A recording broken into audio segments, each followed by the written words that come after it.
What's going on, Thrivers? It's Kenny Buller here, your host on the Second Floor podcast. I hope you are all doing well right now in a time where we all should definitely be self-isolating during this time. For those of you who deserve to know and should know, we are doing our best to practice safe social distancing as well. And this episode was actually recorded 2 months prior to the pandemic happening. So please be safe, spend time with yourself, and continue to survive, thrive, and keep the good vibes going in your home. On today's episode, we bring to you Alixandra Jade. Alixandra Jade is actually the creative genius behind, you're looking at it, our very own hoodies that we made recently and launched. She also is one of the most well-respected and one of the biggest creative artists and mural artists in the city of Edmonton. The biggest question that stands to us and that gets answered for us in this episode is art a really form of expression, or is art used as a marketing tool to enhance the overall awareness of your brand? On today's episode with Alix, we actually go deep into this concept, and we also share if you as an artist, for those of you who are artists, should you be tapping into a multidisciplinary array of skills and subject matters you know in art? Or should you focus in on one specific component of art and then branch off into other components? One of the quotes that really stood out to me was, Alix mentions, artists who think they are right the first time are the worst artists. You see, as an artist, you need to tap into how you view the art you created, but then also tap into the outside perspective of how another person looks at the art. That is what makes a great artist. We also talk about the type of mindset you need to have and what the creative process looks like from one of our city's best artists around. Without further ado, let's dive in. Let's get started. Welcome, Alix. Hey, Kenny. It's a pleasure having you on board. Nice to meet you. I have a gift for you, hey? Yeah. And it's something that actually, I feel like it's more a gift from you to me. I know. But our hoodies are officially done. And I wanted everyone to know that you were actually the first official person who created our design. And this is for you. Thank you. From us, yeah. Yes. That was there we go. Something that was super cool to do. Love it. I found that, it was like, 3 months ago when we sat down and we ran through the whole process and you showed us exactly what it is that we want. Because funny enough, we didn't know exactly what we wanted our creative design to look like. And I remember just like through Steve and through seeing what you've done online, there was that one picture that displayed your artwork and it said the city of Edmonton.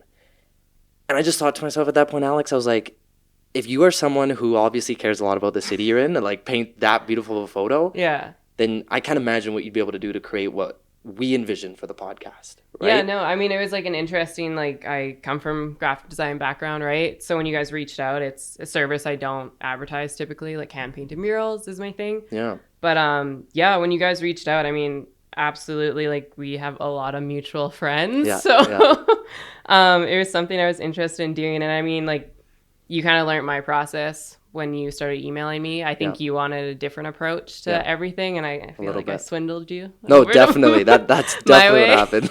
And if you're willing to share, it's just for anyone else there, anyone out there who would be fortunate enough to work with you in the capacity of restaurants and murals and everything that you're really pushing forward. Yeah. What does the process look like in working with you? So typically my clients, I guess, I'm not afraid to cold call. I hit up people all the time. But usually, they reach out to me, contact me. A lot of times it's feeling out the vibes. How much is a wall? They want to do a consult. So they reach out to me. I get a few details from them, go back and forth. Kind of I collect some images for them sometimes so they get an idea. And from there we go forth. And if they want, I come and do a site check. Get all the information from them, create an estimate, and once they're good, we sign a contract. Yeah. And then then the ball's rolling, right? You kind of got to do all this pre-stuff. Yeah. To be you don't want to do too much work and then nothing happens, or someone takes your stuff and runs off with it, right? Yeah. So yeah, that's kind of the process. Yeah. I'm a little bit different of a designer. I mean, some artists will, here's what I want to paint for you, and that's what it is. Yeah. With my background of like marketing and graphic design, I'm definitely more like customization. Like, Great. I'm going to suggest what's best for you, Kenny, but I have to like keep in mind your brand. Yeah. And intertwine like everything of it, right? Yeah. And I'm not going to try, like, I don't want you to make wrong decisions for your brand just because it's something I want to create or I want to paint, right? Yeah. So it's interesting that way. Like, you saw with me, I know when you initially reached out, you're like, hey, Alix, like, we want to do this hoodie, yada, yada. Like, I think we're going to, like, get designs from a few different artists. Yeah. And I was like, yeah, call me, right? I'm like, this isn't the way I work. You sold me, though. I think that's what I loved I know. about it, is you made me go, why do you need to go look elsewhere? Like, why would you waste your time doing that? And certainly enough, I'm glad. Because you go out there, and I learned, too, there's two different types of shoppers. And it relates to all other fields as well, if you're buying a home or buying a car. But I find when you work with someone like you who says, listen, when you work with me, here's what we're going to do. I'm hot We're now. going to go... no worries. We're going to actually go into Pinterest. We're going to look and see what's out there. And I want to know, like, do you better work, Alix, in having more autonomy? Or do you find that it's important for you from the actual client to tell you all the things about their brand and all the specifics for you to paint a picture in their head? Kenny, I'm like a little bit different of an artist. Maybe we'll dive into that later. Mm-hmm. But I'm definitely like a goal-oriented person. So I like when a client's like, hey, we'd like to include, floral, a line head, and, these colors. And I'm like, cool. It's like this 3 different things. And to me, it's like a mystery puzzle, right? Yeah. And it's like, okay, we got to put all these 3 things and mash them together. And, usually like client, like they can't see it, but as soon as they tell me those things, like I kind of get this vision in my head, right? Yeah. It's a weird thing, especially, hoodie's a little bit different, right? But like walls, especially, I'll go meet a client and it's like I look at the wall and I can see the mural already on there. Nice. But it's like it's fogged, right? So through sketching and stuff, I like defog it, and then it's like, oh, that's what it is. But as soon as I see a wall, it's usually like it clicks. It clicks in my head, right? Okay, nice. You need to physically see it. Yeah, and it's one of those things, and I'm like, kind of have to remind myself, I'm like, that's not normal. Like, why do I need to see it? Could it be an element of like seeing the space too? I think so, but it's just like people are like, how does that happen? And I'm like, I just remind myself, I'm like, I don't think that's normal for like a vision to come like that. But it's like when you guys do like videos or even anything like that or interior design, my head does not work that way. Like I work for show homes and stuff, and they're like, oh, we're gonna do this and that, and I'm like, I don't know how you're seeing all this, but I can picture a wall painted and what it's gonna look like, and then everyone's like, what? Like, how does that happen in your head? Yeah. Videos, like, I don't get that creative, like, I don't have that vision, so I understand. From an outsider, I'm like, yeah, I guess it is a little weird. Yeah. Is there a reason to believe that you are more willing to have more creative control? As far as, again, going back to you being able to look at the space and then you suggesting what should be on there based off of what was said? To me, it's not like me coming in there and being like, this is what I want to do, which I feel like I am a little bit different of a mural artist because of my marketing, graphic design background. I've done wedding planning. I'm kind of like this whole creative realm, industrial design. So to me, it's like a teamwork. It's like, I sold you, Kenny, because I was like, it's not my art that you're picking. It's like, you need an artist you're working back and forth with, right? Because I'm like, I'm going to send you stuff and we're going to go back and forth. And we're going to figure out what's hot and what's cold. And it makes, I don't know. I just can't imagine like sending us like 4 sketches and be like, pick from one. And the client's like, I'm going to like create something until you're happy and we're both happy. Yeah. And if I don't agree with something, I'm going to be like, this is why I wouldn't suggest it, Kenny. Yeah. But then the day it's your brand. Not everything I make is the one I would have picked for the wall, right? Yeah. But I got to keep in mind like what's best for the client. That's fair. So I'm a little bit different of an artist that way. Yeah. That I kind of more of a customer service basis. And I remember just piecing everything you're saying when I went to you and I was like, Alex, I want chairs, Oh I my want God. pillars, I want the city. And you're like, There's okay, so I'll much. try. And I you, was like, I remember phoning like one of my friends. I'm like, he literally wants everything in this goddamn hoodie. that is my life. Yeah. Like, that is, I'm I was so like, glad. I need to take this down. And you were able to direct it, which was good, right? And I mean, there are certain things like I come from a design research background. So it's like you see certain things and, you know, when I see a color, it means something to me. Whereas like normal people, I don't mean normal people, but like the average person will be like, oh, I didn't even think of that. Like, for example, McDonald's, it is red and yellow because it's a fast food restaurant. Red and yellow together is very like hard on your head, right? In and out. You want to be there fast. Yeah. So it's like you look at a lot of like coffee shops. They're warm and like neutral colors because you want to stay there and relax. So it's like things like that. Like when we're picking colors, when we're going through like symbology of, I remember you're like, oh, like I want someone like, was it falling off the building? Yeah, and I then remember, the angel wings, and I was like, Kenny, that you is were like... right though. You were like, "Are you sure you want to take it in that light? You want to be taken wrong?" And I'm glad because again, sometimes you need a little bit of a third person perspective from someone who does it for a living, and then, right? Where you see it often. Even and then how I it need it, right? Because like I look at it so much, and it's like I don't see certain things. I remember sending one of the sketches to like one of my girlfriends, and I was like, "Hey, like," she had no knowledge of the whole project. I'm like, "What do you see?" And she goes, "Why is there 2 dogs there?" And it was like the chairs at one point we had in there, and I was like, "Oh my God!" Like, all right. I still show my friends this to your point, and I'm like, no, I'm proud for you, right? I'm like, oh look, our designer went from this and suggested us to go to this idea. Yeah. And then I ask them, I'm like, what do you see here? And to your Did point, they say dogs? They don't see chairs. I'm like, do you see the chairs? They're like, where are the chairs? Right. But it's because we know, so it's really good. Like, I mean, I always kind of like have had this notion of like designers that think they're right the first time are the worst designers, because it's just like you need to think as a designer and then think as an outside person of how things could be interpreted, all this stuff. Like I mean, in today's like day and age too, like gotta be super cautious. So like what we're putting up on the walls, and like if we're doing a female, like make sure it's like right positioning, or, you know, there's like things get taken different ways, and things are always going to be interpreted differently to people. So I mean, you're never going to win over everyone, right? That's true.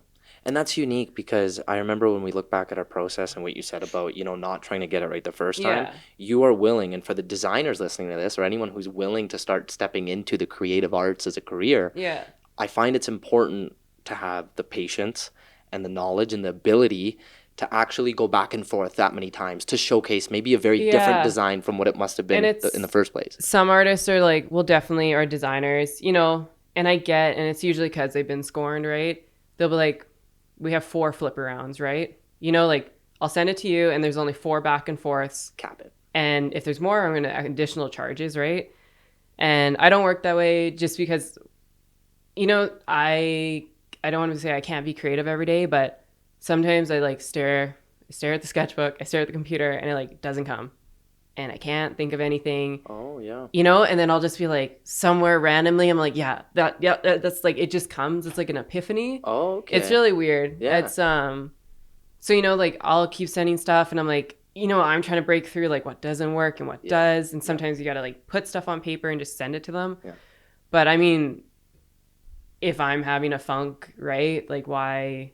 Yeah. To me, like I pride myself on being able to figure out what my client needs and like getting that out to them. So it's like I'm willing to take that risk to be like, we don't have limited, you know, like I don't have a set amount, like, you know, 6 back and forth. And I made that clear to you, like, but I'm like, I feel confident in how I am with my clients and my skills that I'm like, take that many times. Yeah. So I mean, it's everyone's approach is differently, and right. And I mean, like, I'm sure I'll get scorned at some point and do 100 sketches for someone, right? But I just, at a point, people are, you know, you're satisfied and you're happy, and we take it to the next step. You could always nitpick stuff apart, right? Yeah. But and you know, like I told you, I'm like, don't show your sketches to everyone. Yeah. Show it to a few people. Exactly. Don't really tell them much, because everyone's always gonna have a different opinion. Yeah, I noticed. Yeah. Yeah. And that goes with life too. It's just kind of like, show it to a few people, kind of get their initial, like, you know, what do you think? Yeah. Because, like we said, you know, we stared at so much, we didn't see those shapes look like something. And that's 100% why, like, you know, I have to get outside opinions sometime, you know, to be like, run it through someone. Like, I know what's supposed to be visually like in this image. Yeah. And I, you know, you talk to someone that's like, you know, a friend that's like, no knowledge, send it. And they'll be like, yeah, like that's not what I was seeing, you know? Yeah. So like, I definitely pride on, I don't know, I'm not right the first time. And I mean, there's been some times where clients are like, yeah, we actually like sketch number one, but they needed to see a lot of no's. Oh, okay. Because they're like, oh, can you try this, that? And they're like, actually, like just back. one, and you know, maybe just switch this. So, I mean, it's, to me, like the development, right? Like, I just can't imagine sending it and being like, one and done. Yeah. It's not how I work. For me, it's funny because as a consumer, I'm not too sure how many of your clients have said this. I look at the design as though it's a love at first sight. Yeah, right? yeah. Where I would look at it and be like, done, it's good. Like, I'll see it at first glance and be like, that's what I want. And I'm not too sure how many clients would actually just sit there and like sit on it or think about it. I like most of them are like pretty, I mean, I have everything from clients like, here's a wall, do whatever, to like, we need XX this, or you got to follow within a brand guideline. So, I mean, it's all over the map, but. Yeah. What do you prefer? Do you prefer a client telling you a story behind what is trying to be painted here, or more so, it needs a little bit of this, a little bit of that, a little bit of this, run with it? I like having the guidelines. I like it. It scares me to have like a blank wall, and people be like, just paint whatever, and I'm like, it's one thing if it's like a public wall in an outside space that like it doesn't have to relate to any sort of business. It's just kind of like more a community vibe. Yeah. But when it's in a building, like, you know, I did have a client that was like, what would you want to paint on this wall? And I'm like, cool, I'd love to paint like tigers and some flowers, you know, like, but I'm like, I can't paint that in your business because it makes no sense in the space. Fair. So, I mean, whereas like some artists would probably be like, I'll paint whatever. I'm like, come from this branding background. I'm like, I can't put something that makes like 0 sense and my name's on it. And they're like, why would this girl allow you to put this in the, you know? No, you're willing to put your foot down. Right? Yeah. You're not and I put to... my foot down with you. And I'm like, I'm not afraid. I'm going to tell you why I put my foot down. Yeah. And if you're like, I'm willing to like, whatever, I'm like, at the end of the day, you're the client. So, I mean. If you didn't do that, though, we would not have had this. No, I mean, we would have a lot of things and people may say things. I mean, maybe we're doing them then. Yeah. And I find exactly it's simplicity in design. Yeah. Right? It's, you know what? You're here in the city. And this is what you said. You're trying to make it big. You have these 3 components: survive, thrive, good vibes. And you have the podcast. And I remember when we sent the brand guide and everything, and you put it all together, and it was simplistic. Yeah. Right? It's not hard to figure out where we are, who we are, yeah, and in a sense, what we do. Well, and I think those 3 things matter a lot. Especially when it's your first piece. Like, you guys very like clean cut, sophisticated branding. And at first it was like this explosion of ideas. And I'm like, all right, you know what we could do? Like, let's like release like the basic thing, you know, get it out there. It was 6 different designs. This is us. And I'm like, you could always do like feature t-shirts, you know, like kind of go off. So it's like a conversation. And I always tell people, I'm like, I don't think I've ever gotten a job based on my paper, you know, my resume. Yeah. I'm an in-person seller. Yeah. And that's why I'm like, phone me.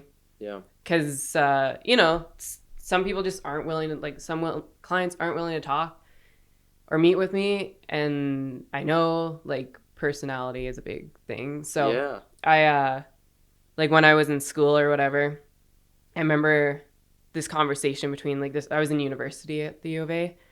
So I have a Bachelor of Design, and I'm like, what is my degree? I basically have a glorified graphic design degree from the U of A. So it's a Bachelor of Design in Visual Communications with a minor in Business Marketing. Nice. Just sounds fancy. Yeah. So yeah, I basically did glorified graphic design, took a marketing minor, which is, they only accept like 30 people per year in this program. It's very like, no one really knows it exists at the U of A. And it's like the only one where you can kind of get like a minor in business and you just skip around to the fun classes. Nice. And then I did some industrial design. So it's like product design. Mm-hmm. So that was really cool. But I remember having this conversation and this guy was like, yeah, I just think it's like 90%, 80% talent of art. And like, even back then I peeped up, right? And I was like, no, I really think it's like 60-40. And he's like, what do you know? 60 art, 40%, okay, you know, or even the flip the way around, but like probably I mean, probably the art's gonna Yeah. probably have to have some quality. Yeah, So, big time. That's how it's ultimately gonna yeah, work. and he was just like, did not agree with me, and I'm like, I don't know, I'm like, personality. I was like, how you sell this? I'm like, there is so many like talented artists, you know, behind the scenes, right? But I'm like, I am the artist and I'm the person that meets with my clients. So I'm like, I gotta be like, I am an extrovert and I like being around people. Totally. I gotta sell myself, right?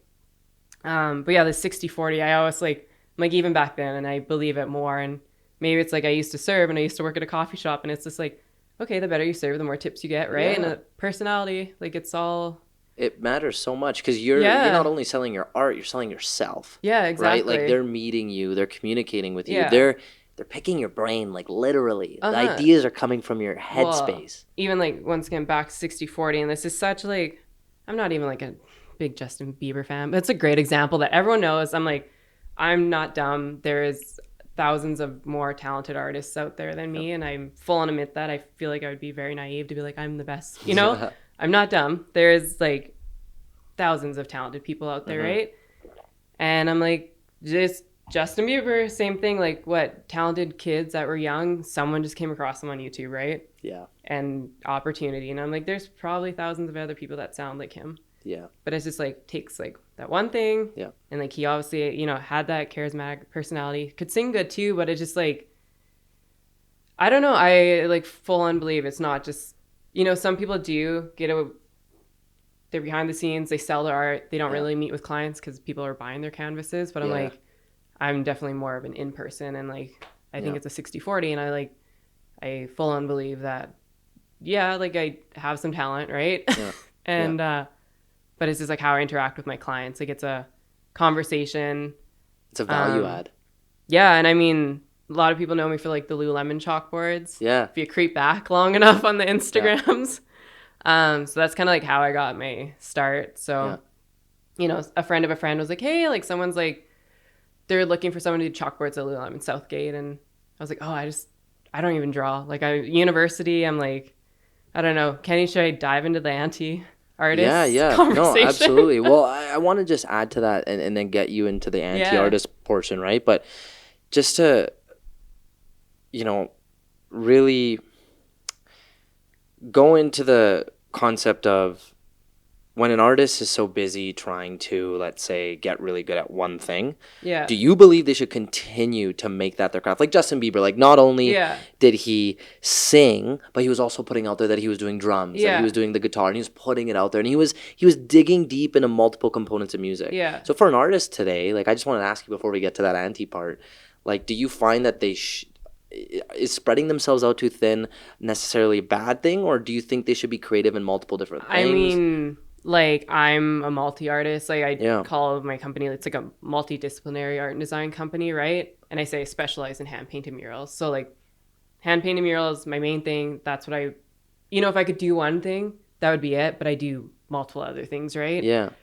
And my clients are always like, you know, like, hey, have you done this type of mural? Have you done that? And I'm like, no, but like, everything you see, like, I've never done before. I was like, someone just once gave me like a 500 square foot wall, and I'm like, I've never done one that big, but they trusted me. It was the first time you did something like that. Windows, and I'm like not afraid to tell people this. They're kind of like, at the end of the day, they're kind of like more impressed. I'm like, I haven't done it for like 20 years. I've been painting for 3, like never really painted before that much. And but yeah, it's like, I just figure out a way. Yeah. So I'm like, I don't feel like I'm spreading myself thin. I mean, the end goal is to have like one main thing, right? So I mean, some artists, like, I've had some people, you know, like, hey, can you talk to Alix? Like, I'm starting out with art, like, and you know, that one person, she just wanted to paint this one thing. Yeah. And she's like, I've had other people like ask me to paint other things, but I just didn't want to. And I'm like, to me, I'm like, you just turned down a job, right? And especially like when you're starting, like, but it's just like, those are way more, I want to say, intuitive artists that are like, here's my vision, I just need to paint what I want to paint. Yeah. And I'm like, let me paint like a gym, and let me paint like a retail store. I'm like, give me the variety because it's cool. I love that. And then it challenges you. Yeah. To make sure So I you're doing a mean, good job. Like I said, I have graphic design background. It's something I do, obviously. Yeah. And like all my sketching, you know, like it comes into play every day that I do it. It's just something I don't advertise because it's, to me, like, I want to focus on like handcrafted quality, right? Yeah. So I'm like, I chose to do that, but I also offer like, so chalkboards, it's still hand done, windows, art consulting, live event painting. So it's more like tactile stuff, right? Yeah. But I think the important thing to mention here, as you said, is people deserve to know that prior to you focusing on this one thing, you dabbled in multiple different things related art. Still dabble, but it's just like, if you ask me what I do, I say I'm a mural painter, but Good, yeah. you know, people will see it and they'll see that I do other stuff, and it's fine. But like, I don't think there's a thing as spreading yourself too thin at the beginning, even, you know, like, just expose yourself. Yeah, it's just all up to the artist. Like, some are very like visionary, like, this is what I do and I don't want to do it, and I'm like, give me every door. Right? Like, some will be like, I'll only draw people, or I'll only do city landscape. Yeah, exactly. But then you to I'm your like, point. yeah, whatever. Like, you'll learn. You'll just figure it out, right? That's like, awesome. I had to paint a hockey mural. I'm like, all right, don't really know much about hockey. Like, but you did it. I'll do it. That's awesome. Why don't we share a little bit of insight on you initially not even remotely ever thinking about being an artist in the first place, and how that fell into your lap, and talking a little bit about that anti-artist, anti-entrepreneur side of you. So, consider myself like an anti-artist, anti-entrepreneur. It's not what people want to hear, I don't think, a lot of times, you know? So, people that know me know it, but it's just like, when people meet an artist, I still have a hard time calling myself an artist sometimes, because I'm like, I'm a designer, right? Yeah. But I'm like, I've accepted the term. Like, I feel like in the last 2 years, I'm like, okay, you are an artist. Let's like deal with it. But it's that stereotype that everyone had as a kid. Like, I'm like, I don't want people to look at me and be like, that's a starving artist, right? And I'm like, that's not how I ever, wanted to be. I'm like, I see this path and I go do it. But anywho, like, the anti-artist thing. Like, we can like date back to high school if we want to go start it. We'll start chapter 1. I'm all ears. So like, I've always kind of been someone that's set my own curfews. I had like parents that are like guiders. I call them that way. They don't really say yes, no. They're like, we'll guide you, right? But it's your decision, it's your life. And I'm like, never really had curfews. Like, I set my own. I'm like, okay, I got to go to track practice tomorrow, right? Well, I was kind of being that person, like, I have my path and I need to know what I want to do. Like, and like any of this, I'll tell you, but I'm like, I'm not trying to boast my own boat here, but I'm like, I had like a 97 average in high school. I'm like, I would never consider myself smart in a way. I'm like, I'm a hard worker, right? I got that. So I'm like, I've always kind of like had my way and that. And I remember like teachers in high school being like, you're going to be a CEO one day. You're going to be head of a company. And I had friends tell me that. And in my head, I'm like, you guys are effing crazy. Why would I want to like be a risk taker? And like, I like had this thing where like was against like entrepreneurs from a young age. I was like, I'm not a risk taker by like my nature of my personality. So I would just be like, I would never say like, you're crazy, but I'm like, thank you. Yeah. I'm like, I always saw myself like, you're going to do something, right? Like, you're going to work for a company, like a big company, and like maybe something with arts in it, But I was like, no, never. Why would I want to work for myself and take this risk? Like, I want security and I want to work under something that's established. So, I always been high school, like people like, you're going to do something like that. And I'm like, no, that's anti from the start. And then, so in high school, I come from a small town, like 2,200 in Saskatchewan. So it's kind of like, you go to school in the city or you stay there, right? So I'm like, looking back, I'm like, I really didn't really do a lot of research into like the school that I didn't know what I was getting into in a way. Like, it was stupid for me to say, but I'm like, I didn't know I was going to do so much computer stuff. And I'm really not a person to sit behind a computer all day. Like, I love meeting with my clients, right? So, high school, I was always interested in like sports, art, and business. And our vice principal was like, hey, my daughter took this degree at the U of A that, you can get a master or bachelor in design and a minor in business. And I was like, well, that's like at least 2 out of the 3. Basically, like, all I kind of knew. Like, went and talked to this girl. I'm just like, oh yeah, good program. Like, I was like, oh, sweet, I'll apply to it. At that point, you'll take anything. Yeah, right? Of course I applied to it and like didn't know how few they take. So I'm like, apply to it, don't get in, right? But I'm like, oh, I can still go there, and I just do all like the classes basically that are, you know, locked out, you know.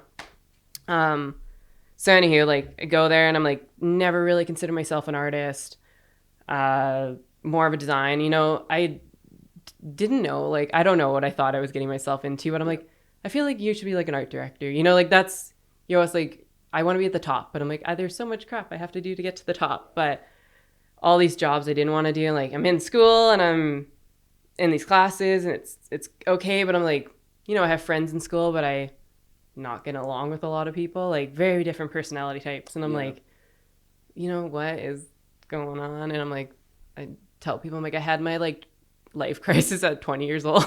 Yeah. So I'm like in school, 20, like, what am I doing here? Like, I never had the thought to like drop out or anything, right? Like, always wanted to be there. But I was like, I obviously need to find something in this realm, creative. Like, I feel like a square peg in a round hole. Cause I'm like, okay, I'm very different personality from most of these people that are like, want to be introverts and like be behind the computer, right? And I'm like antsy all the time, like sitting here. Spark conversation. So I'm like, I had my like life crisis at 20, which is like, get it together, Alex. That's whatever.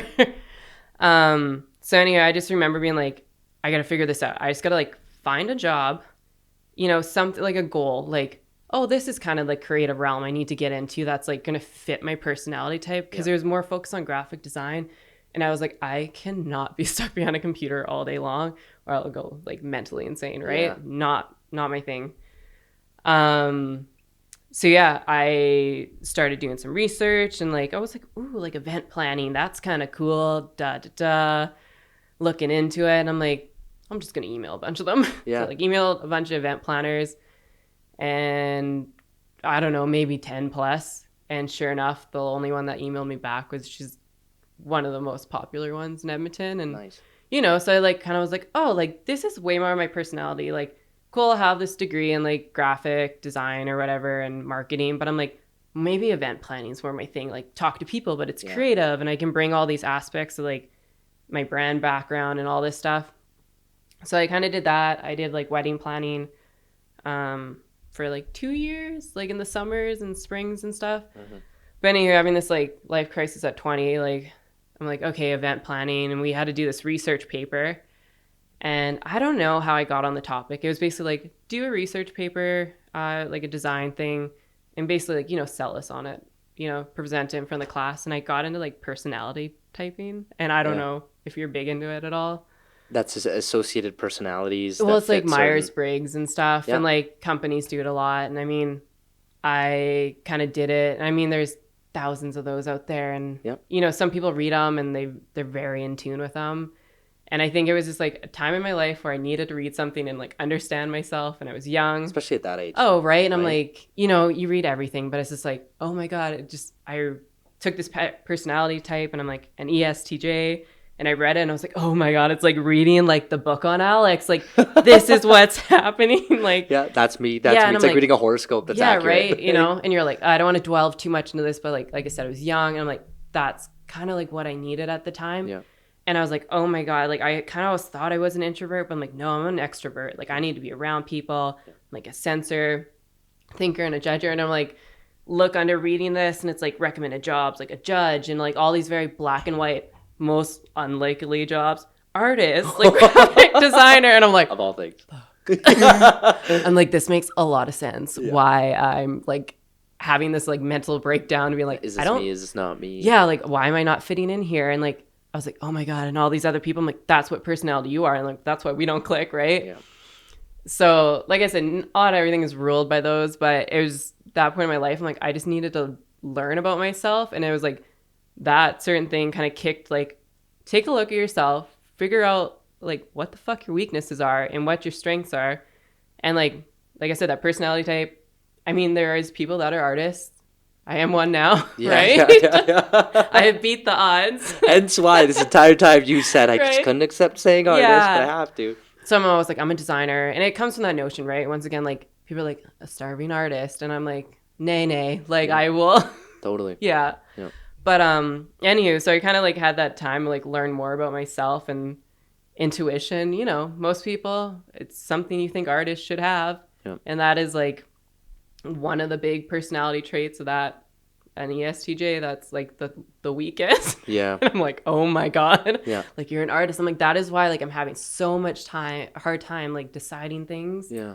What does ESTJ stand for? Sorry. So it's like an extrovert. So it's either an introvert or an extrovert. Yeah. So basically kind of like where you get your energy from. Like people are like, oh, I like to go out. I'm like, that's it's more like where you get your energy. So I'm like, I hate painting at home. I like living by myself, but I like have a hard time painting at home and like being by myself. Yeah, but like in a public space, I'm like, yeah, like let's paint, let's do this. Yeah. You know, I phone my mom every day. I'm like, I need to talk to someone. Like, I'm very extrovert that way. Like, go to the gym because I need to like everyone else's energy to like pump me up. And then there's sensors. And then like the other option would be intuition, which I lack. I worked on it. I feel like I have intuition the opposite now. of sensors. Yeah, and then thinker, ESTJ, and then judger. So it's like judgment or feeler. So more just like judge, black or white kind of thing. Yeah. So anywho, yeah, like I was like, oh, that makes sense. Like why I'm having a hard time deciding things even. Like my intuition, like I can't trust my gut, and like it's just like a weak part of my personality. And I'm like, okay, I recognized it. I just need to. Now that I know it's an issue, I just know like I have to work on it. And that's always been like very like I like to think I'm good at growing and being like take a step back, realize what you're doing, how can you grow from that, right? Yeah. So kind of like, you know, had that moment, realized a lot of things like, oh, this is like why I'm like struggling, why I don't get along with these certain people, and like, okay, I kind of just need like a creative job that like I'm around people, right? Yeah. So it was just like an interesting like turn point. And then I went over to industrial design, which is more like product design. So think of like toy designers, like, you know, Lego, like people that work there, like product designers, or like Nike, like people that do the shoes there. Yeah. So it's like that kind of realm was a little bit different.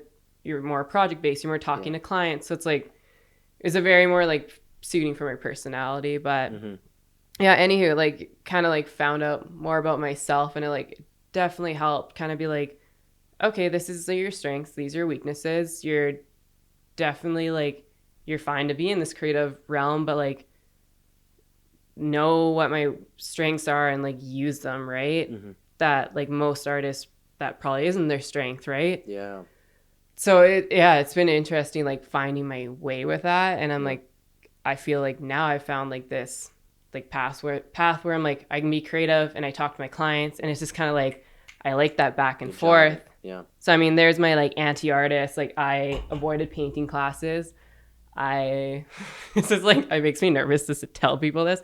Like I've never gone and painted a canvas just to paint a canvas, and people are like, "That's crazy." Yeah. It's so far different from someone who is doing this. That's a painter, and I'm like, oh, I just paint just to paint. And I'm like, I can't unless there's like a goal in mind. I have a hard time like sitting there. Yeah.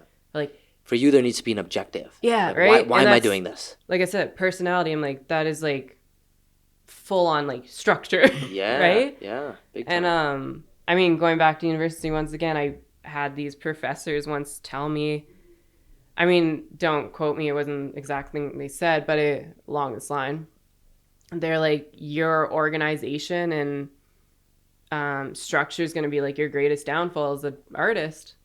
And I just remember like I get it now. They basically were like, you are thinking in the square, right? You need to go outside, right? Yeah.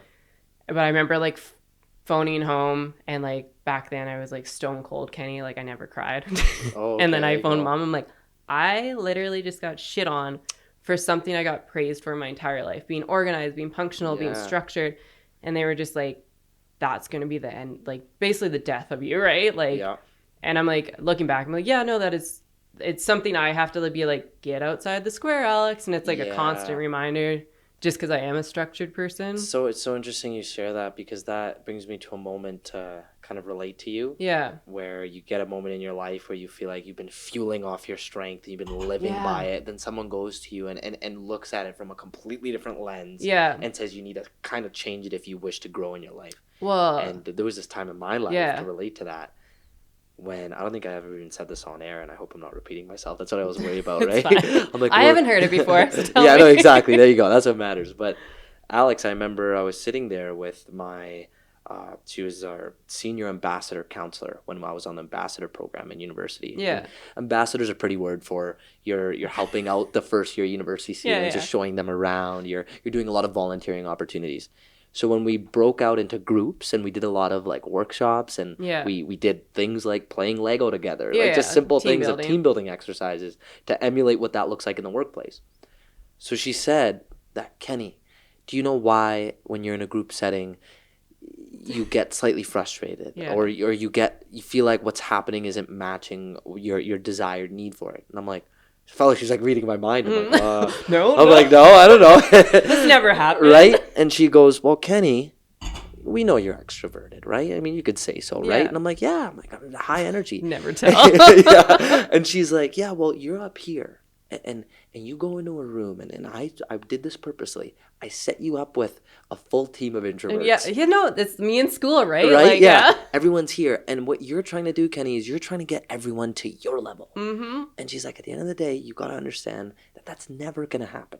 She's like, you have to try to get down to theirs or meet in the middle somehow, and then you'll be able to understand one another. Because you're going up to them and you're like, hey guys, let's get ready, let's do something. Like, here we go. What's on your mind? Tell me, how's your summer? And they're gonna be like, good. You like, and I in a room would be like, too much. Yeah, like we'll just overpower, right?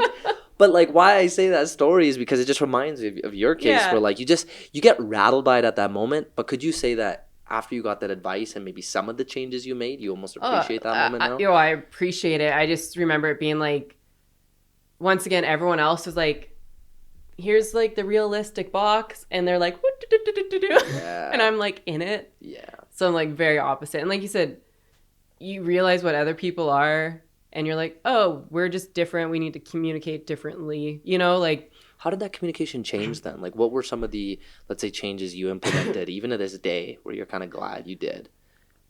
Just realizing, like, I still have to, like, reality check myself. Because I'll just be like, well, why don't you just want to, like, you know, I'm like, well, if this door is shut, like, there's 50 more. Let's go explore it. And options. I have to realize, like, not everyone is like that. And I, like, you know, overstep sometimes. And it's because I don't know. I care, but it's just, like, take it back, Alix. Not everyone has that like personality to like want to go like that, right? Because I'm like, and if everyone was like that, oh my God, Kenny, can you imagine if the world was full of us? It would be like 100 miles an hour. Yeah, I was just thinking that, just sprinting, like constantly on the go. Let's do this. We need the other people. Oh yeah, I'm like, we need them to bring us back to life. As much as it's frustrating to be like, why can't you get up here? Mm-hmm. Be like, what if the world didn't have this, right? Yeah. Like, it would be chaotic. The balance, right? But it's like, you learn from these people, right? Mm-hmm.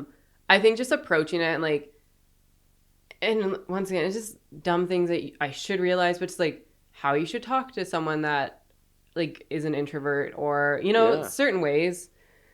So yeah, just approaching and understanding differently. It's really neat. That was a perfect time to ask this now because I really wanted to. Is what is that? I call it a needs assessment. What does that look like where you're in your initial consultation with a client? And again, going back to the people listening who they aspire to be you, or they want to become a designer one day or an artist. Yeah. And they're kind of nervous, obviously, because it's like, there's that element of interaction and I have to talk to someone. But what are some maybe key questions that you feel are really important to ask your client just for you to start figuring out who they are and what they need? I always like in person. I mean, if we can do phone, but in person, because I mean, everyone, you can't see their face. You can't see their expressions, right? Yeah. Like you always have clients that are like, how they react is generally how they are. And then you have some that are flatliners that they're like, yep, sounds good, looks good. And like, held back. What? They're held back. Yeah, they're held back. I don't know. It's just getting that vibe. Like come off like professional to start with. And then you start knowing your clients, right? And you're like, oh, this is how like they kind of talk. Like vibe off of like their vibe. Are they super casual in their conversation or is it very professional? Like I went and met with a big corporate company and it was sit down and, you know, everyone's serious. And I'm like, I can kind of vibe like, okay, if they're restaurant people, do this. I'm like, okay, cool. I can show up in like kind of like less casual clothing, right? Like hang out. It's getting that vibe off of them, right? Mm-hmm. Some of them have a vision of what they want and like figuring out like, are they relying a lot on me or do they have this vision and I'm just trying to like detangle what's in their head. Yeah, it's that decision that needs to be made. I see. Yeah. I honestly, like, I would just say vibes as short as that is, right? Well, that's why we're good vibes only, right? Yeah. Because I'm like, well, there's so many things. I'm like, yeah, go over budget, go over sizing, you know, like all that. But I'm like, it's literally the vibes. And like, you know, I have some people that assist me with murals sometimes. And my one friend will be like, okay, so like, what type of client? You know, like how do we interact, right? Are they super professional? Are they on site, right? So it's like even we all vibe out, like this is how it's got to be. Mm-hmm. I don't know. It's just vibing how the clients are and like seeing, because I'm like, if I act super, very rigid, emotionless to like a restaurant owner that owns 4 bars, they're 100% very charismatic usually, right? Like they're used to the nightlife. They're like, they're in the hospitality so they kind of want industry. Right? So, yeah, I mean, back to, you know, this kind of like ties in good to this. Back to university, having my like meltdown at 20, you know, 21, 22 rolls around. I can't remember what time it was, but friend of a friend was like, hey, someone's like looking to get, they have a friend at Southgate Lululemon, like, so they're looking to get the chalkboards done, and they're big, like 5 foot by 3 feet. Yeah. Anyone that's been in the Lululemon, like, if I say, look at the chalkboards, now you'll notice them. You probably have never noticed them before. Yeah, right? Now they're going to see it. Yeah. So she like reached out to a bunch of us, and I'm like, oh my God, like me being like, I want to work for a corporate company someday. I'm like, oh, I don't even draw, right? Like I avoided painting classes in university. I avoided drawing because I'm like, I'm not an artist. I'm a designer, and I will be like doing branding or marketing stuff. So like I avoided all these classes, Kenny. Yeah. All the stuff I do now, I like didn't. Yeah. Which is so funny. I'm like, oh, what were you doing, right? Yeah. What are the odds of that happening? Yeah, right? it's really weird. So anyway, like went to this. It was like she had reached out to 15 of us. 2 of us were like, yeah, we'll go for a meeting. Mm-hmm. And 2 of us went to this meeting, and it was super casual, you know, in the food court. They're like, oh, we're just looking for someone to do these chalkboards, like low key, kind of like before they started being like this artistic thing, right? And I'm just like, I just want their name on my resume. I'm still in university. I'm like, woo! Like, this is big. Yeah, right?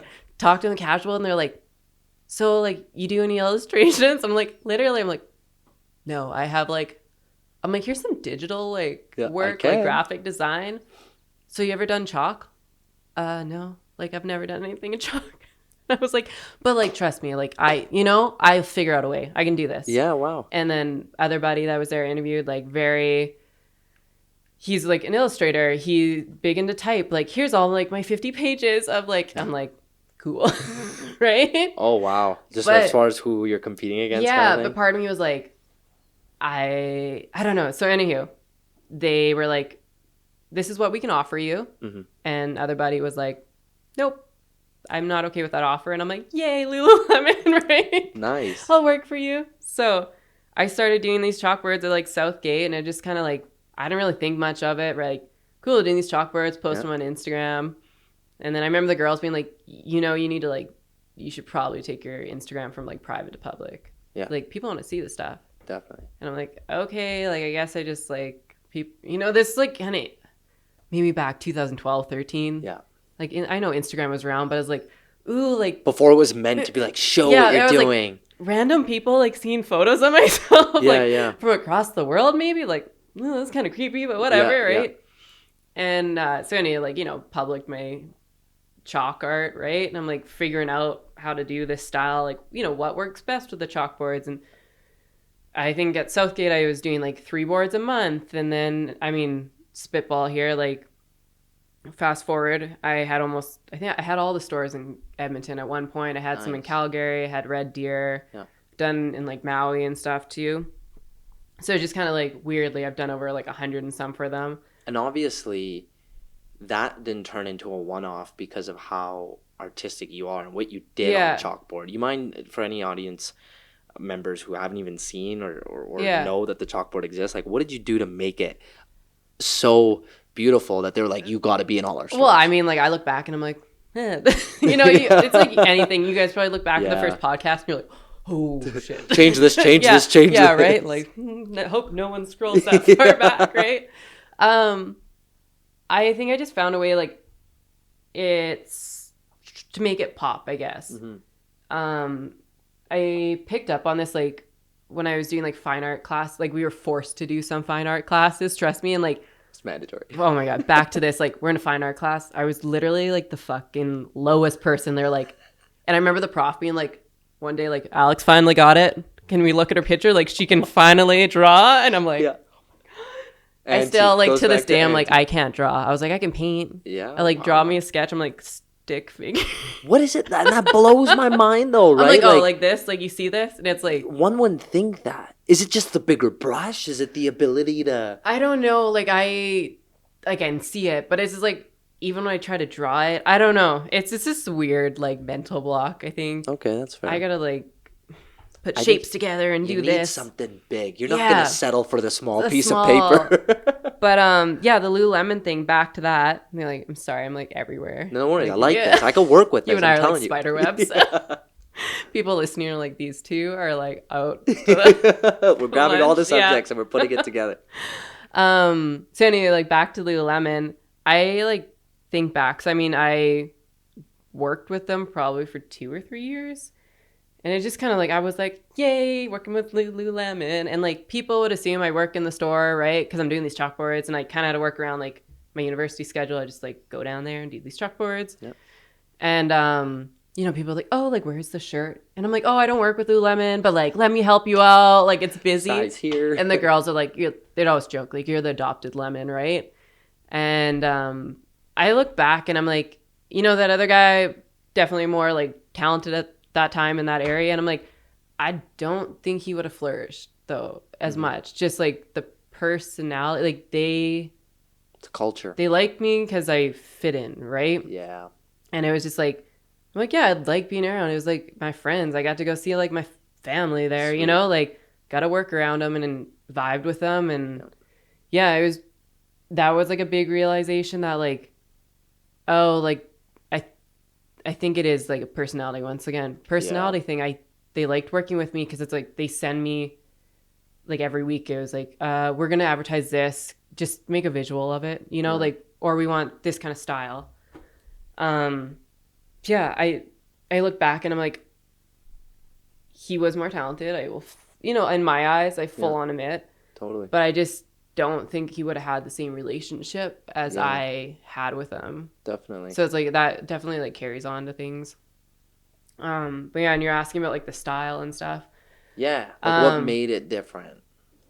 I like didn't realize this like until looking back. Like, so I don't know if you ever like charcoal, like dust charcoal, you draw on it. Oh, I used to do that with, you remember hopscotch? I was like, you're a drawer? Can you like, 1, 2, 3 in boxes. I do that perfectly.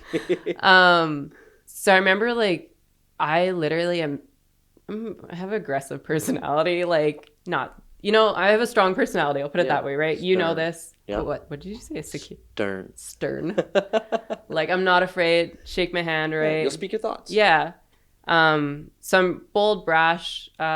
Steve from RBL calls me raw or blunt. Raw. Yeah, I love that. Put it in 3 letters. Yeah, raw. So, yeah, when I draw with charcoal, I literally could never make like a light. All my stuff was like heavy. It had to have black in it.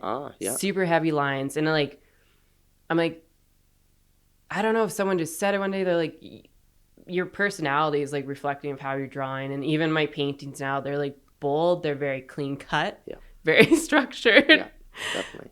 But like, you know, they're artistic, but I'm like, my personality got put in my work and I didn't realize it till I've always been like that. Can't, like, could you draw lighter with the pencil, Alex? Like, don't make an imprint in the paper, right? So you can erase it. And I'm like, I literally can't. I don't know. It's not my DNA to make getting rid of it. Light, shady marks. Like, I'm very, like, heavy, bold, like, a strong personality. And it, like, I guess it translates into my work and, like, didn't realize it for the longest time until I look back and I'm like, oh, so, like, the Lululemon stuff, very, like, if you look back to my work, like, to me, it's very reflective of how I paint. Like, very bold patches of color. It's structured and it's, like, up close, you're like, what is this? From far back, you're like, oh my God, you know, right? This whole image. So that's neat. I love that. How different it could look when you look at it from further away compared to how you're looking at maybe a micro aspect of the certain part of the picture. And even the style I paint in, like, I always tell clients, like, it's a very, like, photogenic style, like you look at it and you're like, oh, but like you take a photo of it and it almost looks realistic, certain ones. Yeah, it pops out. That Edmonton Yeah, one. yeah, I'm yeah. telling you, I Like always the brick the big brick one that Yeah. says the city of Edmonton. Yeah. I love looking at that one. So it's like whenever I reference your page to my friends, I'm like, Oh, look, it's like that's the funny. picture I show. Everyone's got their favorite, and I'm like, that's your favorite? I'm like, What's your favorite? I mean, Tiffin's still like my Nice. the Ellerslie location at some point, like over here. Yeah. I remember it's that one you did in the 104th Ave, right? Yeah. Downtown, and you did that. Oh whole no! entire... Oh, that one's cool though. That one's beautiful. That was you, right? Yeah. So that one's like a vinyl, but the one on this one's like a 25 by 20 foot wall, and it was like the first big wall I ever hand painted, and it's amazing. I think I like the size of it, and it's like floral and this abstract female, and it's the fact that I've like seen people utilize it. It's really cool. Like, you know, weddings, like people rent out Jody's restaurant to like have weddings in there. Yeah. And it's like this beautiful backdrop that like up close is just like these bold colors, but it's actually like this big female like East Indian lady, but abstract enough that it's like, you know, not referencing something, right? You're optimizing the whole entire real estate experience.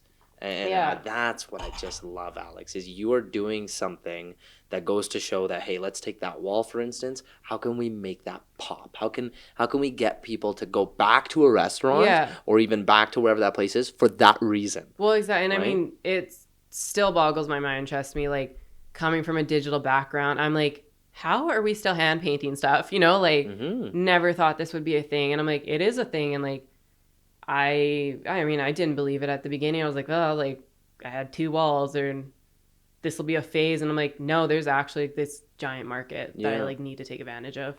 And if it's art or if it's designing, however way you look at it and want to call it, a lot of people say that it's a form of expression, right? Yeah. Alex, how would you define art? I'm like, I'm like, I feel like it's a form of expression to certain people.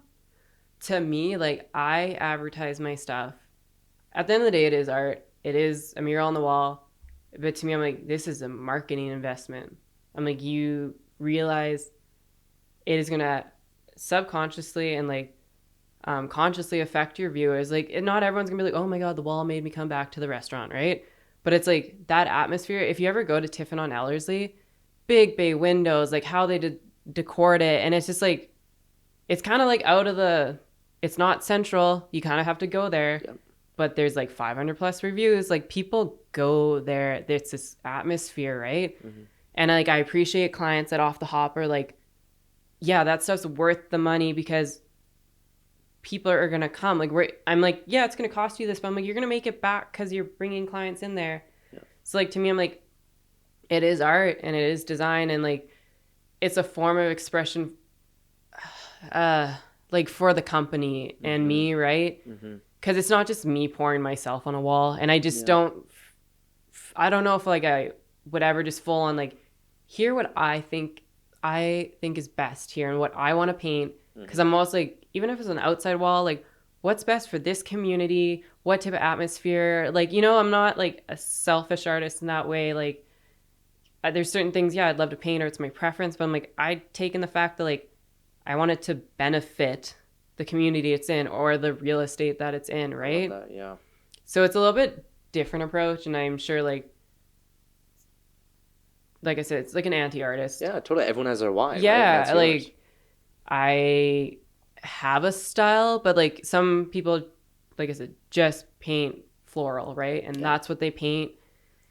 And I'm like, what have you painted? I'm like, I don't know, everything. Like I painted like a skull skeleton on the like a exoskeleton of like the brain, the neurons, and wow. And from that to like Jody's like Tiffin, it's like floral and female, to like I painted gyms and cannabis stores and even like the bubbly words from Resonate Music. Yeah, I'm like, oh yeah, you paralysis, right? Like these are all very names. Name drop. yeah, I had to. I know what you've done. All right, that's just me adding credibility to knowing your situation. Thank you. Yeah, it's interesting. I mean, like, even like going on, like, I've worked with Rogers, and like, they know I'm you know, it's hockey. Like, I didn't grow up in a hockey household. I did work for them. Like, I'm like, sweet. Like working with Rogers. And they called me back for more work. And I'm like, once again, I think it's a good working relationship that I'm building with these clients. Especially when they call back. That's the very exciting part, I can imagine, right?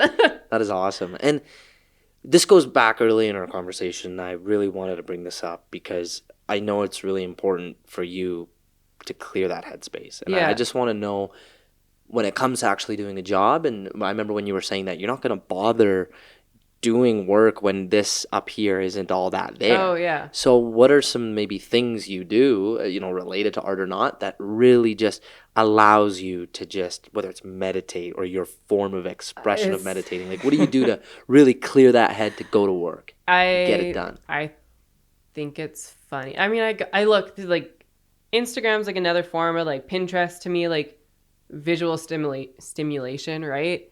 So I'm like, that's kind of like keeping my mind open to like, oh, this, you know, like, I don't know, just having visuals around me. Like it's like Pinterest and Instagram, refreshing it. I get asked that quite a bit, like, what stimulates your brain, Alex? And I'm like, nothing along those lines, right? I'm like, all my stuff is like, it's sober, right? I am not that type of artist, and nothing wrong with that, but I don't function that way. Like alcohol, any type of drugs, I'm not creative like that. And once again, it's like, I feel like I crush people's dreams sometimes. And I'm like, they're like, you're not a hippie? Yeah, they're like, so what do you take to get that creative? And I'm like, nothing. I just look at stuff online and I find ideas. I scroll through Instagram to get visual stimulation. But I think that's great because what you do is very visual, right? Like I find to relate. If I need ideas on how to maybe change the podcast a little bit or do better at what we're doing, is I listen to other podcasts. I just, again, this is a very audio enhanced. I feel like, sorry, Kenny, I'm cutting you off. Audio enhanced entity where, okay, in order for us to only get better, again, I relate to you. I listen to other people doing a great job of it. You're in the art space. You look at other art pieces. And I feel like you, like, telling people that, you don't really want to admit it sometimes, because then you're like, oh, you're just ripping off other podcasts. And you're like, no, everything is in a new invention. It's a innovation. Like, back to the artists that think they're inventors of brand new ideas. Nay. Yeah. Like, it's your phone. Yeah, sorry about that. Keep going. Like, everything is an innovation of something that already exists. Yes. And it's like very, I just remember being in school, some people like think it's God's gift. I'm like, you realize this is an innovation. Like, you're just bettering or changing this of something that exists. And it's nothing wrong with that, right? I mean, there is a distinct line of copyright and innovation, right? 100%. I mean, music all starts, like, they all kind of meld together at the end of the day. Yeah. I was just going to add to that. There's just so many times where in business school, we used to always say, oh, who's going to come up with the next best idea? How are we going to get the next best idea? And now I look at that like, you know what?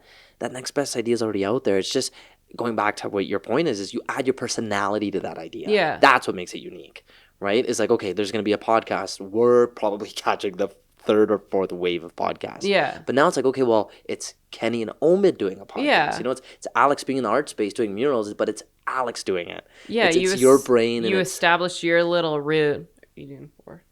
Oh, yeah, no, that's fine. Oh, you're fine. Okay. Yeah.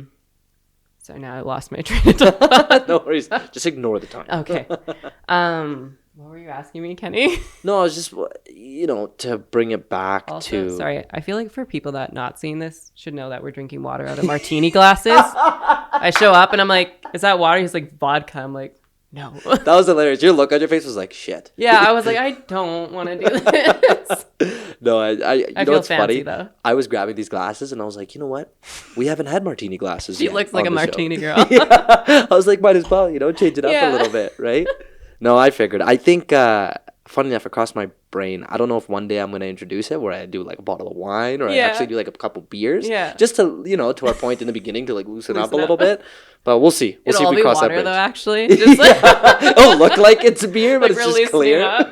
That might attract more audiences. You never know. But no, you know what, Alex? I wanted to bring it to this is, coming closer towards the end here. Yeah. where do you feel like the end destination is for you? Like, are you, for people excited to hear, do you want to stick to Edmonton? Are you going to branch out eventually? or where do you see yourself in the coming future where you really want to be? So like a lot of things like changed in this last year. Mm-hmm. I like transitioned out of my day job, which I was doing graphic design and marketing. And I kind of went from there to like 3 days to like, this ties in. I'll answer your question, but this ties into my like anti-entrepreneur thing. So if I'm allowed to go down that route, Please. I'm good. Yeah. Where I see myself, like I mean, you asked me this 3 years ago, even I'd be like, you're crazy, right? But I'm like, I like to think I'm very humble and I'm realistic. I'm still a realistic thinker. Yeah. But I'm like, I know there's just gonna be a home base, and there'll be enough jobs that I'm traveling. Whether it's just Edmonton, Calgary, but like. To me, I'm like, no, it's going to be international. Give me one job in the States and I know it's going to spitball from there. Like, give me one, To me, I'm like, I have a home destination. There'll be larger jobs, fewer jobs. I'm a little bit different of a mural artist. Like, I work more with corporate companies and things like that. So, once you start getting more kind of names, and I mean, I value and appreciate all my clients, whether they're a mom and pop shop or what, but it's like, those names are very important to, if someone doesn't see what I visually do, if they have to see a list of like who I worked for, it definitely helps, no matter what work it is. Yeah. So yeah, no, the angle, I mean, I never thought I'd be running a company or painting, but I'm like, no, I'd like to like paint murals, and I see there being a home base somewhere and just traveling. Awesome. And I mean, fewer jobs that are bigger. There's always things like art curating, which is, someone hires you to be like, what type of art should get put in here, and then you're contracting things, right? Yeah. But yeah, I mean, this can tie into the anti-entrepreneur.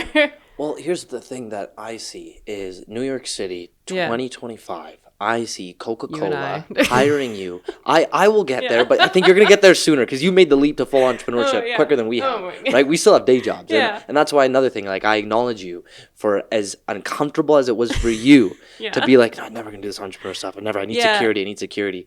And for you to shy away from that day job and fully do this, amazing. That's why I see, to your point, Alex, 2025 Coca-Cola, huge mural on Broadway, New York City, and you're drawing with your name on it. I see that.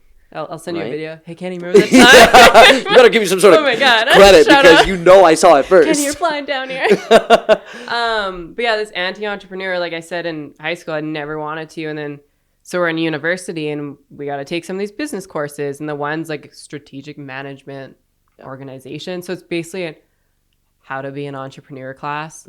So it's all business kids. I think it's a class of 30. And then like a few of us design kids, right? So my one girlfriend, Giselle, which is so funny. Like I went to Giselle Boehm, shout out. Nice. Went to school. We weren't really that close, but it's like, that's the person from university I'm like closest with now that I went in my program. Like she was the painter, the oil painter that did this and that. Cool. And we literally swapped. Like I paint now and she does digital marketing. Yeah. And I'm like, it's so weird how the world works. And I'm like, we help each other out when need be, right? Because we're in different but similar realms still. Giselle was in a lot of these classes with me, and she goes, yeah, I still remember the day, like we're sitting in this class and it's like how to teach people to be entrepreneurs. And I'm just like, in my attitude, like, oh, who wants to be an entrepreneur? These risk takers. Like I was even like, I don't even want to marry an entrepreneur like that. Those risky mother what's an entrepreneur? Yeah. Why are they getting so much Giselle was like, I remember you sitting there and being like, fuck all these entrepreneurs. Like, look at these dreamers and all this shit. Geez. And I'm like, oh my God. Like, I'm literally my world's biggest hypocrite. Like, it's like the ocean was like going this way. I mean, my dad's like a farmer and owns his own grain business. My brother, like, does consulting in computer science and like it's gone off on his own. So I'm like, okay, obviously like kind of in the family, right? Yeah, like it's the blood. Do your own thing. And it's like everyone was like, they could see it from a young age. They're like, you're supposed to go this way, and I'm like, no, I'm not. Swimming away. Rebel, right? And I was like, literally, like I love what I do now, but it's just really funny because I'm like, everyone's like, oh, like this girl that does art and mural and like runs her own business, like yada yada. And I'm like, Kenny, you're not going to hear the story you want to hear. Like, I'm like, didn't really want to be an artist. Didn't want to be an entrepreneur. Thought they were weirdos that were crazy, right? Like, wow, no, that's incredible. And I mean, like now I'm like, I can't imagine. Like, I love the freedom. I'm like, I'm one of those people. I'm like, I'll work my 18-hour days if I need to, so I can have X amount off. And like, to me, like working is like a high now. I'm like, I don't get this excited. Like I told you this weekend, I'm like, I've been go, and I'm like jazzing. And but it allows you to be in that space, right? Yeah. Like, for our listeners out there listening to this, I want people to understand just through your story here that, you know what, you'll never know what you'll fall into, and be open to that, right? Going back to the interests of what you have and what you love to do on top of the personality. Well, yeah. You sandwich all that together, then be open. And then I just, all these options. Like I eased out of my job, like very not like most people are like quitting my job, right? Like, F this. And I'm like, all right, 3 days a week, you know? And like, I did it smart. Like I said, I have parents that are guiders. So it's like, I trust their opinions and stuff like that. And, you know, ease out. Like, I'm not going to go full blown. Like, be like, oh, you think it's the right time? And they're like, your decision, right? Like, I'm like, oh my God, I just, you know, give me a yes or no. Like, no, exactly. And you know what's funny is only you'll know. Yeah, right? So I'm like, okay, 3 days, we'll try it, see what happens. And I remember painting at this one job, and these guys were like, what are you doing still having a regular job? They're like, you could be doing this. And I like, it was at a mechanic shop, and they just egged on me all these big, like 6 foot guys are like, you need to quit your day job. Like getting at me, like, what are you doing? Yeah. And I just kind of like, I mean, it was a thought in my head. So then I did my 3 days, and then I had this one weekend, it's just like everything else comes at once. I like slept on a show home floor for an hour in between jobs. Wow. Shit needed to get done. Yeah. And I was like, I can't keep doing this where I'm like working day job and getting then pulled like both ways. Yeah, and I'm choose. Like, I gotta do it, and I got a leap of faith. And like, I mean, most people do whatever they want, right? They make a like quit my job, entrepreneur. I'm like left and didn't tell anyone. Like you get to people like this one guy was like, what's new? And I'm like, not much, it's just working. Like going to the gym. And like 6 months later, he's like, what's new? And I'm like, not much. He's like, you still working your job? I'm like, oh no, I like quit that like 6 months ago. Well, you know when I said what's new 6 months ago, like that's something you say. And I'm like, okay. Wow. I'm like, I just wanted to shy away and be like, like I have my private life, you know, like people see my Instagram and my business stuff, and I'm like, there's, you know, I'll do my own approach. Totally. No, but yeah, I had another like comment to make about like the anti-entrepreneur, but it's really funny. It's just winds were like, go this way, and I'm like, no, I'm not gonna go that way. Yeah. But I couldn't imagine it any other way now. Like it's a super awesome job. No, I'm glad. Yeah. That's awesome to see. Yeah. Coming down to our last two questions, and with a little bit of time left, I still really want to ask you this. Yeah. Is who do you aspire to as an artist, and who are the people, like going back to, you know, you're flipping through Instagram, but like who are you looking at for that visual stimulation behind art at a even higher level for people who like yourself who are like, oh, I'm looking into this person. And it's person. Like, I mean, if anyone like watches the video, every time you ask these like art questions, I'm like, because I'm like, once again, like not this typical artist, like, or if it's random, you know, I'm not. It's not like I like this person and that, and like I've always aspired, like I like going through galleries, and I'm like, I don't like I go through art galleries. Like it's interesting to see, but I see how they price stuff. And I'm like, oh, this is the business side of me. Like, there's so much business mind that I'm like, like I was running away That's from. the entrepreneur coming out of you, Alex. Don't say that. I had to. No. Oh, that's awesome. Yeah. Oh, okay. Anywho, I mean, like I said, I didn't think mural art was maybe a thing before, and you scroll through, and I'm like, oh, I like their style, I like their vision, and it's just like, there's few that are more up my tune that are like, we want to work with companies, and I want that direction. Whereas a lot of people are just like, give me a wall and they'll pay me to do a wall. I want to paint what I want to paint. And I'm like, I like this. I like these connections with my clients I get to create. Something else I just like, I wanted to add in. I like didn't even realize I was like passionate about it. I don't think, which is funny, you know? I had this girl email me. She was in the same degree, a few years behind, right? So I'm done school. I think this is last year maybe she'd emailed. She's like, hey, I'm doing this project where we have to like start our own business. mock business, and we need to find ones that are similar. And she's like, I want to do a calligraphy business. And she's like, I came across you, and like one of the professors like mentioned like, hey, probably contact Alix. Yeah.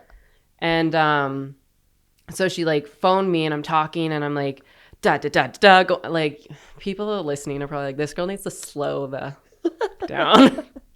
But I'm like, I get excited. Like, I don't boast about it, but if someone starts talking to me about shit, like, I just don't shut up about it. So she phones and she's asking these questions. I'm like, yeah, like this and that, and like telling her, and she goes, you're just so passionate about it. Yeah. And I was like, I didn't realize I was. Defined it and I'm like, to me, I'm like, it's exciting. And I'm like, I get to like, I can have this income, you know, like I'm not a ceiling, right? There's no ceiling in my life right now. Uncapped. It can keep on going. I'm like, that's something always, like, I never wanted to have a ceiling job. Yeah. I'm like, why would that entice me? I'm like, I'm very like driven to like up. Yeah. But like not a risk taker, right? It's like wanted this high job, not a risk taker. Kind of was like, you need to take some risks. So like, yeah. I just want to add to that because there's a real raw reason why you're sitting across from me right now, you know, and just to put it more onto the podcast. My charming personality. Yeah. Well, you know, but I want to add to the fact of why you're here because you know and remember why it is. And this kind of goes into my last question, but every guest we bring on is an element of us seeing that this person is passionate about what they do. Yeah. I'm really glad you told me that story because I was like, that was one of my things. I'm like, tell them about it. Right? And that's huge because again, you're passion driven. You're someone who we believe are at the cream of the crop of your industry right now from what we see, right? And from the work that I've been fortunately enough, Alix, to work close with you and seeing come into full fruition. So yeah, I think that's beautiful how you mentioned, because that's the first time I'm hearing it where it kind of dawned on you where you needed to accept the fact that, oh my goodness. I guess how I'm like this energy that I'm like, I call it a high, right? I'm like, I'm like, I'll work through the night, right? Like, no, totally. Do this. But again, why you're willing to do so is because it doesn't feel like work. Well, and it's something like, you love doing. It's very, like I said, I'm not a boaster. Like if someone talks, I'm like, just tell me to shut up because I could talk about paint like all day long now. Like, I noticed that today, but I'm fine. Oh my God. But it's just like, I have people that are like, be like, I just want to see you succeed. And I'm like, are you vibing off of me? Like, and they're like, we're just so proud of you. Like, I come from town to 2200. I did the Rogers and like the Unity papers. Like, hey, can we do an interview? I love that. I love that. Like, look at what you're doing. Oh my God. Mom's like, I had to grab like 4 papers for your father. Like, or like ran into someone from Unity in the airport. This is like 3 years ago. I don't really know them. It's like everyone knows everyone in Unity. And he goes, oh, you're Cliff's daughter, like the art person. I'm like, what has dad been saying on Coffee Row in town? Like, you go to town and everyone's just like waiting for your arrival. Like, Alix. I'm like, I've never had parents that put us on like gold plates, but like they're proud, right? Of course they are. But mom's like, huge. Your dad, like, they don't have Instagram. They're not social. I'm like, oh God, they're listening to this. They don't have social media. So my dad, like, this is maybe 2 years ago. So, I saw you did some work there at like Kingsway today. I'm like, what? I was on your Instagram. And I'm like, he just goes online on the internet. I'm like, that fucker figured out. Like, I got smart parents. Totally. Googles her name. Oh, there's her Insta. You know that you can see. Top click, yeah. So like they all like they don't have social media, but mom's like, oh my God, good job today. Like I saw it. I saw your story. You're like, how you see my story? And mom's like, now they're putting up the block. Like you have to sign in. She's like, I can only see for 30 seconds. Oh, see, I love it. Watch them get an Instagram account now. Just watch. Yeah. And mom's like, I love that. She's like, I just need a blank one. But you know, at the end of the day, your parents will always be your biggest fans, right? Yeah. And you know, a last question, Alix, is we ask everyone this. Oh God. And it's so no pressure. But, you know, you're on the second floor, and we believe you indoctrinate the values of what second floor is all about, right? Where, you know, you're elevating in life. You're always taking it a step further to your point about, you know, there's no ceiling. There's always going to be a way to move up. Now, for our audience to hear from your perspective, what does it take to be on the second floor? Not the podcast, but just in metaphorical terms. Ooh. I think it's just like finding that thing, right? And I'm like, I look at myself sometimes and there are some people that are very like, I don't need to be defined by a job, right? And I'm like, I am very like, my career is what I am and I know who I am, right? But it's like I thrive in this way I never thought I would. And I like found that because remember like back in university, I had my little meltdown at 20. I'm like, I saw my weaknesses, wanted to do something about it. And it was like this change and this growth and this like weird exploration. I don't know. I feel like an open mind is definitely how to get a second floor. Like even not even business, not even anything in personal life, like the ability to like grow, right? And like having an open mind and you're like checking yourself, taking a step back and being like, how do I affect others, right? And yeah, I mean, like to me it's open mind. Like it bothers me more and more when people don't have an open mind. I'm like, did you try this? Like, oh no, I did. Like, you know, shut it down. I'm like, well, have you tried it? And they're like, no. And I'm like, why? Like, why are you hating on it?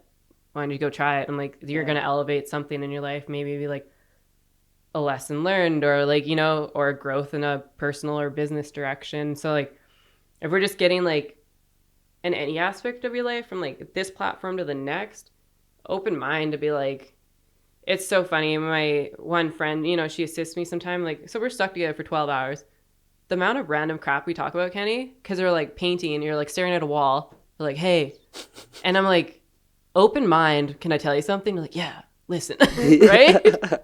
And she'll be like, I once told her something. And she comes back the next day. Yeah, I kind of thought you were like crazy when you were telling me that. But I listened to some podcasts. And I'm like, she's like, I had open mind and, you know, I see where you're coming from with that. Nice. So it's like, I appreciate having people in my life that are very open-minded, open to growth. Love it. And so I'm like, any platform. Also, I'm like laughing because if anyone, you can't see if you're listening on the podcast, but like, we're literally on like, there's the main floor and then we're up on this second floor. Yes. I'm so glad you realized that. Said that. You're the first guest to finally realize that. I was like, but it's really weird because we're in a basement, so we're like below ground. No one needs to know that. Okay. No, just kidding. Yeah, the new studio is in the basement. Like not a metaphorical. We're literally on a literal second level. It's so funny because no one said it. I didn't even realize that, Alex, until last week. Like I was just sitting in this room hanging out, and I was just like, oh my goodness. I'm like, this is the perfect room, and I didn't even realize it because we're on a higher platform in this room. Like, I had this one buddy, I was like, message me in 30 days, right? Mm-hmm. Or a month. I said a month. And like, I'm a visual person, so my calendar going like 1, 2, 3, 4, like weeks. And I was like, messaged him that day, right? I talked to him. And he's like, oh, it's only been like 27 days. And I was like, oh, I counted visually. So it's like, right? Think of things from different, like people. Totally. No, exactly. It's like weird. I really appreciated that response, though. That was really insightful, actually. I couldn't stop smiling. I was like, we're literally on a second floor. Yeah, I love that. No, you're first person, honestly. Yeah. Last remark here. I just want to talk to you all night. We're like, we'll keep it going. We're like, every Wednesday night, you guys can tune in to have you, like, these two little rabbits chitter back and forth, and no one understand what's going on. We'll just go into a million topics in 2 hours, right?